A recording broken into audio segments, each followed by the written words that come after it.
Hello, this is author Amy Kelso. I wanted to share with you a story that I wrote. This is based on the situation that we're in right now with COVID-19 and everything that's happening around it. And what I wanted to do was kind of imagine what good could come of this whole situation. So this is my story kind of looking at a possible future brought about by what we're going through today. So here's my story. It is called What Was Learned in Isolation. February 8th, 2070. Dear Grandma Beatrice, this is your granddaughter, Emmy Lou. I never got to meet you in person. You left the world before I was even born. Still, I want you to know that I will never forget what you, and others like you, did for me and for everyone. I am just about to complete my Tier 3 schooling. I guess you would call it high school, and I'm excited to go to Tier 4 so I can really focus on my career goals. But before I can do that, I have to complete my final projects to prove my competencies for graduation. And for History English section, I am required to research a significant life-altering time in history. I decided to go back and look into the time of COVID-19. As with anything that happened so long ago, 50 years, it's hard to find much information. Harder still to imagine what it must have been like to live through it. Was it scary, Grandma, when things started closing down? When it seemed that the life you had known would change forever? Well, I'm here to tell you that it did change, but in so many wonderful ways, thanks to people like you who didn't let the fear overtake them. My research tells me that there was a lot of fear during this time and a lot of disagreements. But of course, that is a sterile description. It doesn't help me to really understand what it felt like for you, living in uncertainty. I can only imagine how it must have felt the day you and Grandpa had to close the greenhouse to customers for an unknown period of time. Would the lockdown last a month, two, all summer, or even longer?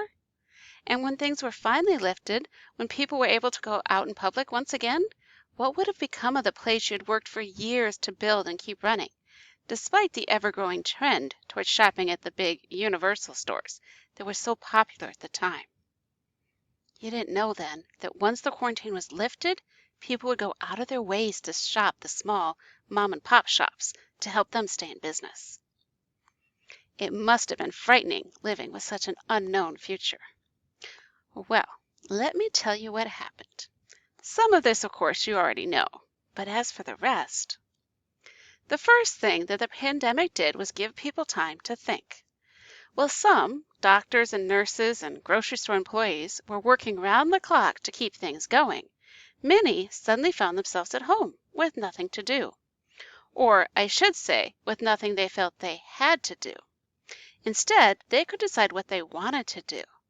They suddenly had the chance to decide what really mattered to them.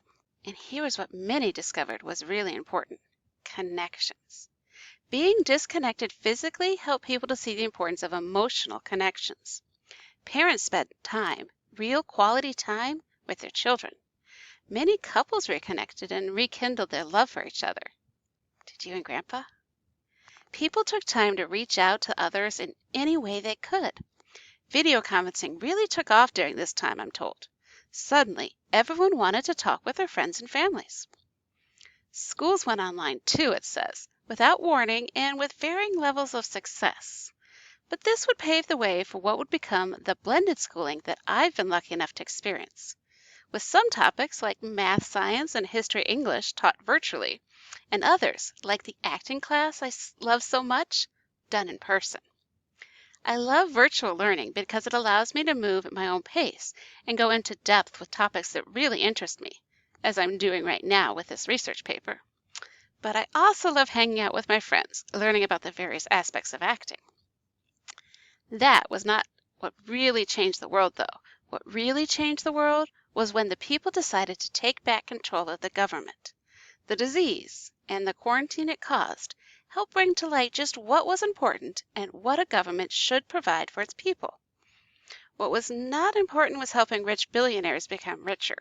What was important was providing every citizen with an equal chance for life, liberty, and the pursuit of happiness. I just love how this old phrase was brought back and redefined during this time in history. This was the moment when people were really able to see that in order for everyone to have a chance in life, certain things were needed. A guaranteed base income for everybody, so no one had to fear being without the basic necessities such as food and shelter. Equal access to quality education from ages 2 through 22. 2 to 22, we call it. Internet for all, so children could get that education, adults could work remotely, and everyone had equal access to information. And healthcare for all. That access to healthcare for all was a huge turning point in everything. In my research, it says that before this time, healthcare was broken up into two separate categories, physical health and mental health. I have to tell you, Grandma, I'm trying to wrap my head around that concept, but it just doesn't make sense to me. As everyone knows, our physical and mental health are so tied together that anything you're struggling with emotionally will show up as a physical symptom. I just can't see how doctors could treat one aspect without considering the other. But they must have, though, because one source I looked at said the entire health industry changed once they started to consider how physical and mental health interacted. I could have told them that. All these things changed our world so much, but I've saved the biggest, and in my mind the most important, change for last. People started going outside again.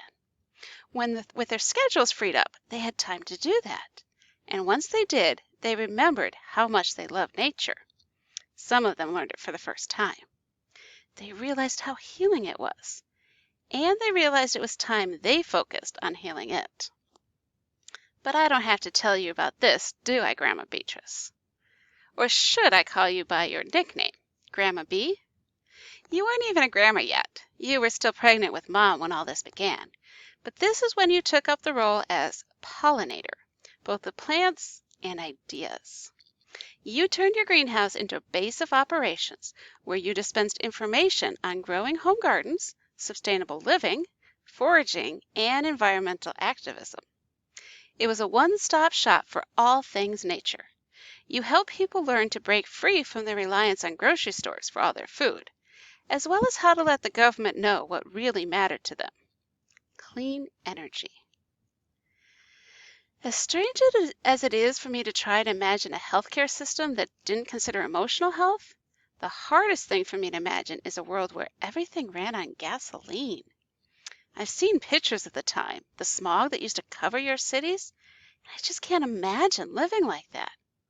I'm so proud of you, Grandma, for fighting against that way of life. The timing was perfect. With so many at home during the quarantine, many discovered that they could do their jobs remotely, and that they preferred to do it that way. Even when the quarantine was lifted, they fought to stay home. The long commutes and busy traffic just didn't seem worth it to them anymore, now that they knew there was another option. And if they could do their work from home, that meant their homes could be anywhere. They didn't have to live close to the big cities anymore. They could have that piece of land out in the country where they could grow their gardens, get in touch with nature, and keep their jobs, if they wanted to. With a guaranteed income, many chose to leave the jobs they hated for something more meaningful to them, which is what led to the Great Migration away from the cities and back out into the country, back to the land.